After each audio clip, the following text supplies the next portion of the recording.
Yes, as all of you heard, my name is Alex Ramsayer. I'm a small startup with 4 consultants. I started 1.5 years ago with Futurebuilt, and my background is a Bachelor of Economics at the University of Fribourg in the French part of Switzerland.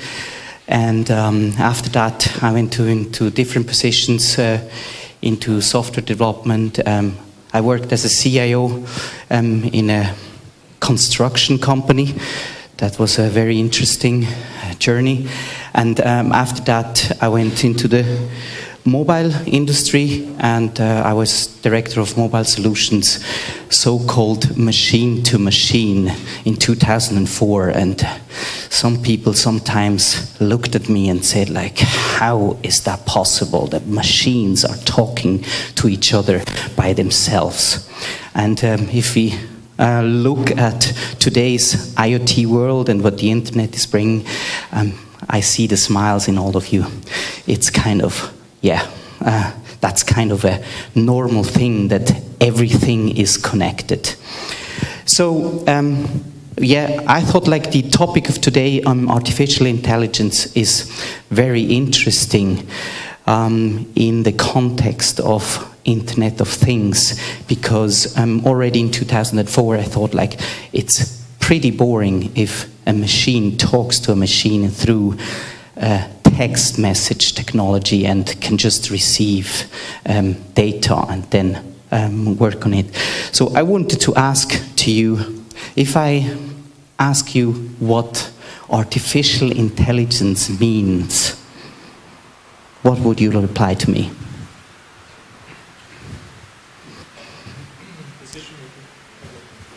Thank you. Decision making. What else? Learning.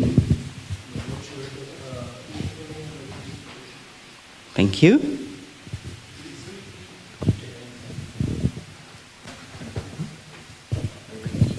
So, knowledge, engineering, and representation. Thank you. Any other quote? Individual. I'm loud enough, right? Yeah. Individual actions performed without any human interference. Thank you. So, I guess we have pretty interesting quotes, and I will take up on that ones or on those ones at the end. So just to be that on the same page for everyone, I know it's kind of not necessary, but I just want to be on the same page. I just put definitions out here what IoT really means. Things that are connected to the internet and exchange of data. And I took that term a little bit further, and I said, for me, Internet of Things is much more interesting if it gets to the Internet of Everything. Why everything? Because I include people, process, data, and the things in it. And that's why it makes it interesting with artificial intelligence when we are coming to the point of people. As you said, artificial intelligence, what I'm going to talk about is automated processes, emotional intelligence, knowledge that is transferable, but very important, and one of the speakers tonight, I think, is going to talk about it, what makes us different to artificial intelligence is creativity. So don't be afraid. Robots will take over your world or all your actions of today, but human beings are creative. So that's why they need us, and we need to create them. They're just taking boring, mundane tasks of us. If you look at the Internet of Things, I took a graphic here from Gartner, actually, and that's all the fields that we know of today, what Internet of Things can react. But as I said before, I'd like to talk about the Internet of Everything first to give you a base why artificial intelligence can be built onto Internet of Things. If there is a plane sending data, what is already today, like if you look up the website of Boeing or Airbus, you know there is tons of megabytes of data and terabytes of data that will be sent to the tower and to any server of this airline about the flight data already today. That is kind of, for me, a one-way communication. We had that for a long time, but this is not really what it makes sense. It gets interesting when I talk about an example, Hyperloop. Has anybody heard of Hyperloop already? Please raise your hands. Yeah, some of you. So, famous Elon Musk. He built a company and he said he wants to make the travel not fast, but efficient. What does that mean? You have even material that they have invented that is coming from, and they have called it vibranium, and this is a material that they named after Captain America, and the material is actually sending data, whether it's hot or it gets a little bit, in a difficult position. And as you can imagine, if you start or think of things that are giving you data, you're going to have an amount of data that we human cannot overlook anymore, because it's just too much. We have, for everything and anything, we have dashboards. You know Fitbit, you know all e-health kits on the Apples and on the Google phones. They are sending data and then you have a lot of dashboards, but this is not artificial intelligence to me. Or basically, it exists in our daily lives. So if I go deeper into some examples that I put together, and I'd like to show you a video, what really artificial intelligence is. If you look at all these names till, I would say, in between Watson and the grid, everything is based on Internet of Things basics without artificial intelligence. I don't know if you heard about Drive Now. In Vienna it's quite common. I have since 2 years no car. I can't afford it as an entrepreneur or as a startup, so I decided to go Drive Now. And why?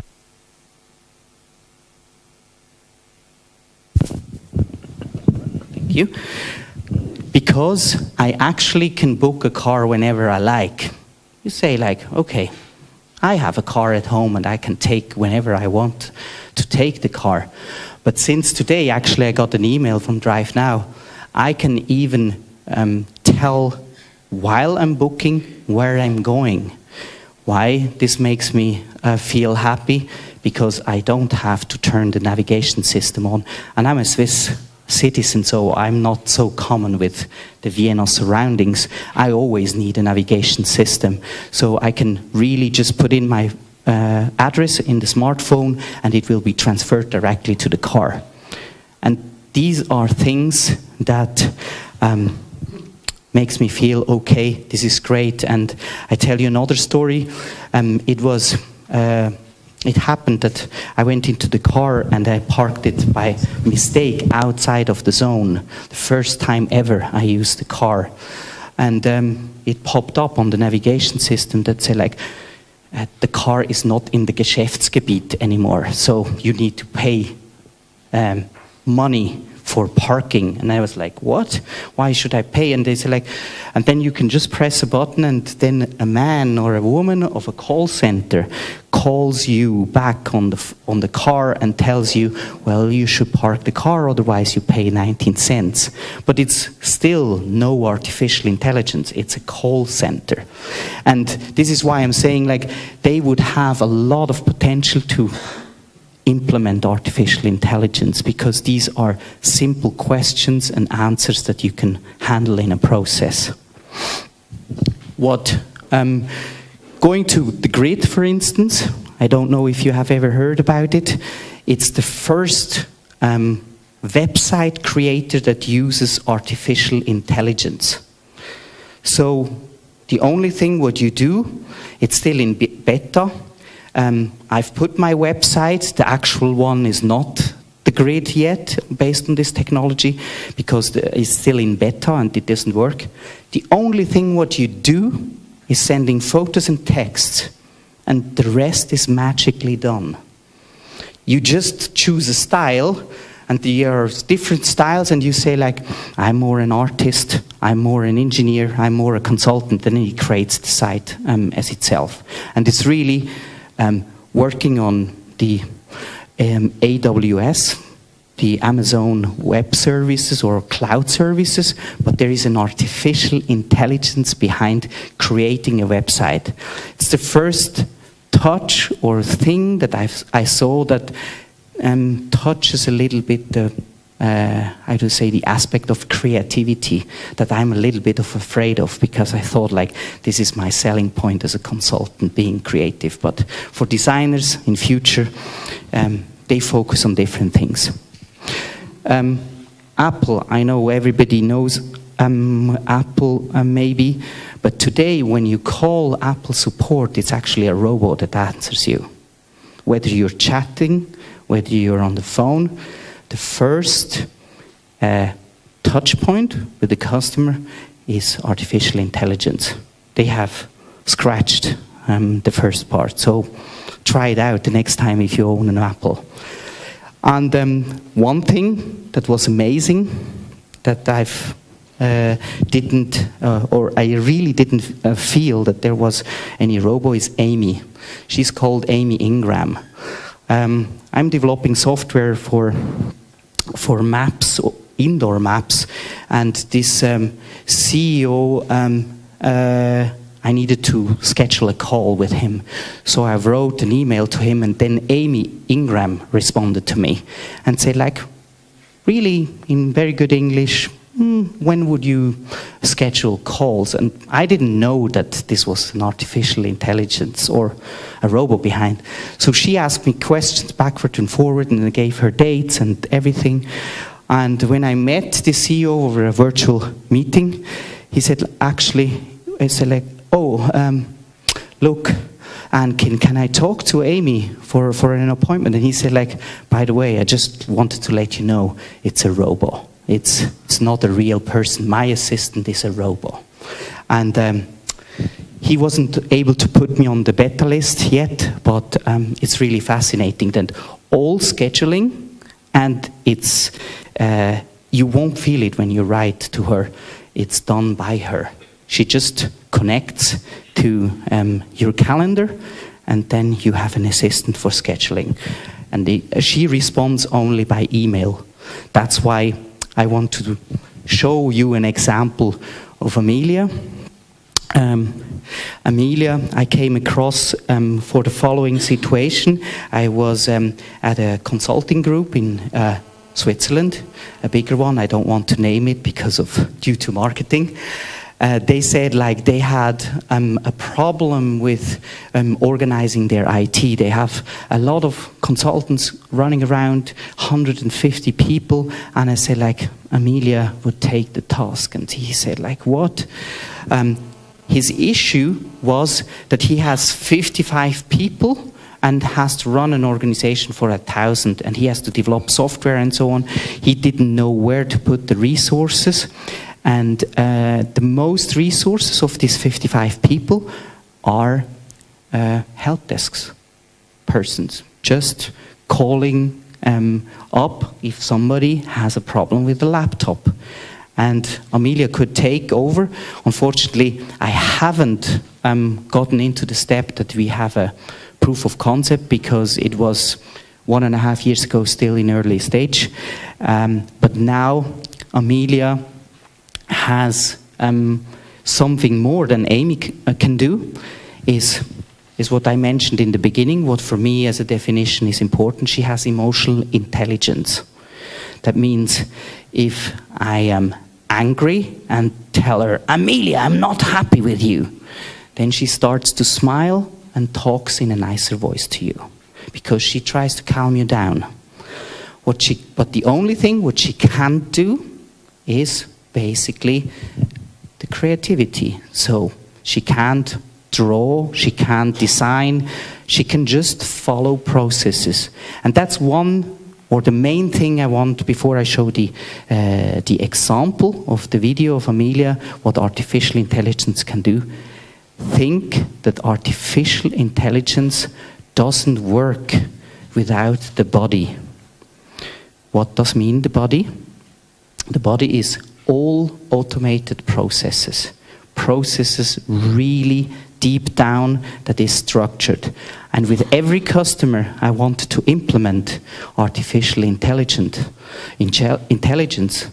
So until today, I stumbled over the thing, or the little important thing, that they had no processes designed nor documented on paper. So if you have no structure or no process, you can't implement artificial intelligence, because artificial intelligence cannot work without telling you exactly what you have to do.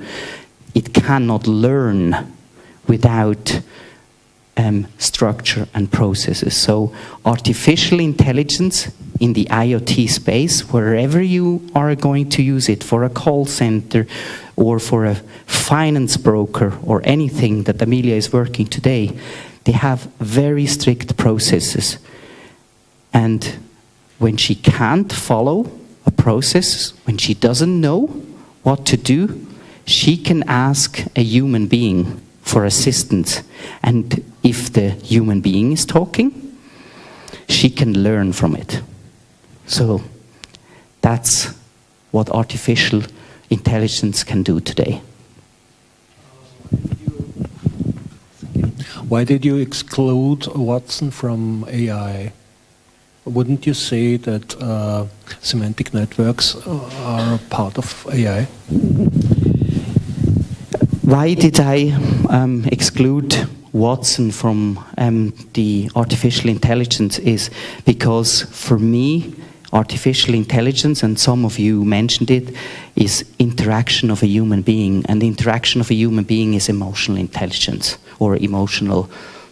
And that's why a Watson can help, of course, in certain areas, but I guess, in my knowledge, there are artificial intelligence that are much further than Watson.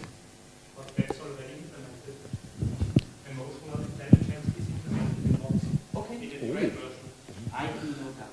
Thank you. So you would also exclude neural network and expert systems? It hasn't emotional intelligence. I'm aware of that, but for instance, Amelia has that implemented, so it's part of artificial intelligence, certainly. It's just examples that I know better. Watson, I just know it in the education space, where it can help teachers to individually teach kids mathematics or anything. That's what they're testing in different fields, because I believe that today's education system is not up to date anymore. It's just made for robots that we don't need in future, but people have to be differently educated, and that's why they took Watson into place, that we can do it individually. Scientist that I looked at the video today, he even said it's more important to teach the kids music, creativity like drawing and all of that, and playing outside. And he said, like, an example would be, instead of listening to a biological lesson or mathematics, you should go out and ask the question, why is this tree so big? Why is actually this tree living because the water has to be pumped 10 meters up, and there you can learn much more about physics, water, and anything than the education of today, and just bring them into a room. So my time is up here. So more questions? If not, then I still have a minute of the video that I can show. Well, first just show the video, and then we'll ask the questions, I think.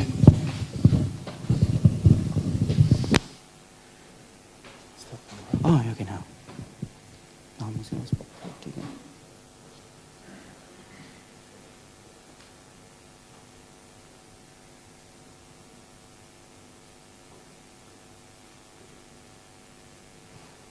Amelia V2.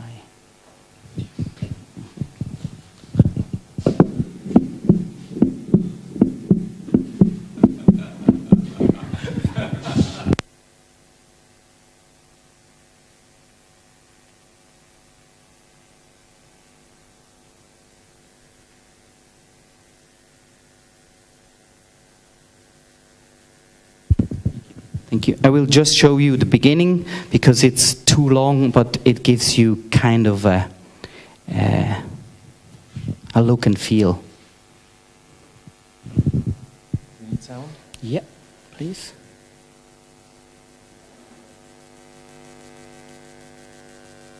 I guess you need to turn up the sound.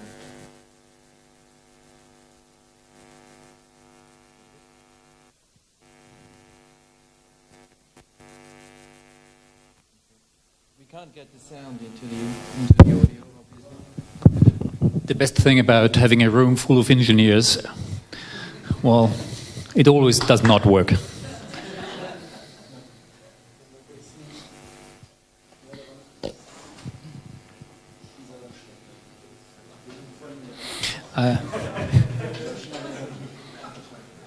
I remember one situation when I was a very young project manager.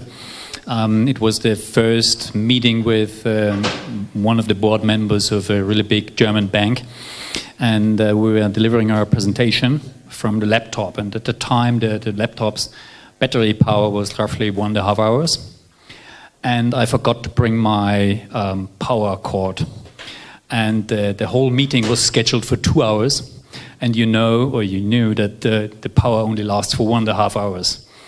That was really fun.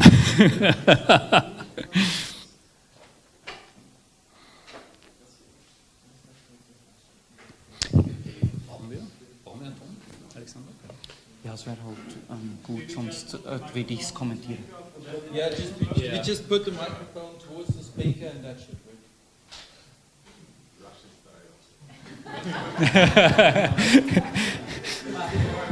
work. There was one really great commercial in the New York Times, I think. There was something like the United States NASA paid $1 million to write in zero gravity, and then you saw this really deluxe luxury version of a ball pen, and then you saw the Russian solution. It was just a normal pencil. It was great. Okay, let's try it like that, okay? Okay.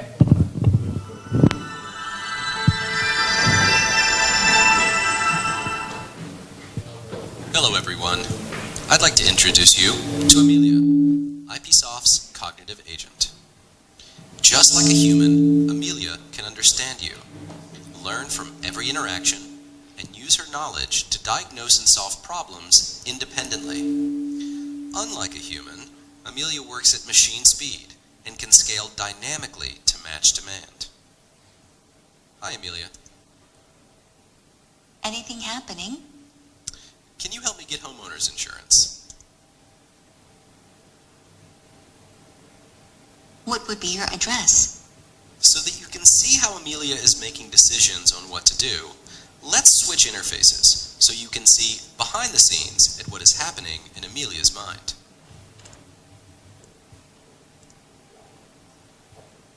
I've been Case. Once again, can you help me get homeowners insurance, Amelia?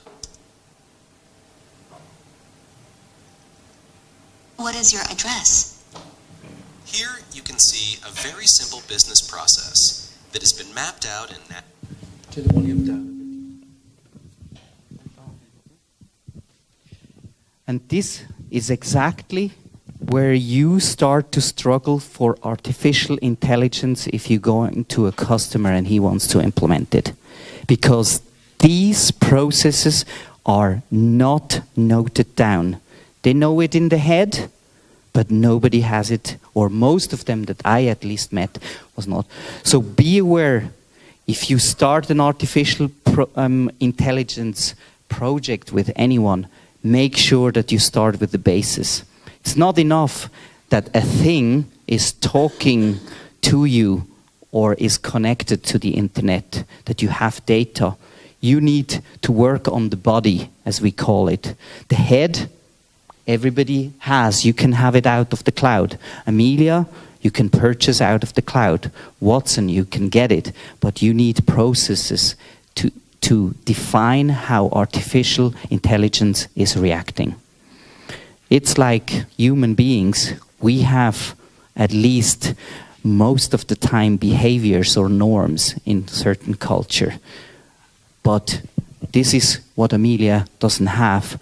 She needs that. She can learn. She can even learn from human beings. And what the great thing is, whether you type it in words, whether you speak to her over the phone, she recognizes and she can learn out of it, and she will build all these structures herself. And this is what makes me feel that artificial intelligence is great, because she can do all of the mundane tasks that most of the time creativity is not as important. And that's why I believe there is a big space for artificial intelligence in the IoT space.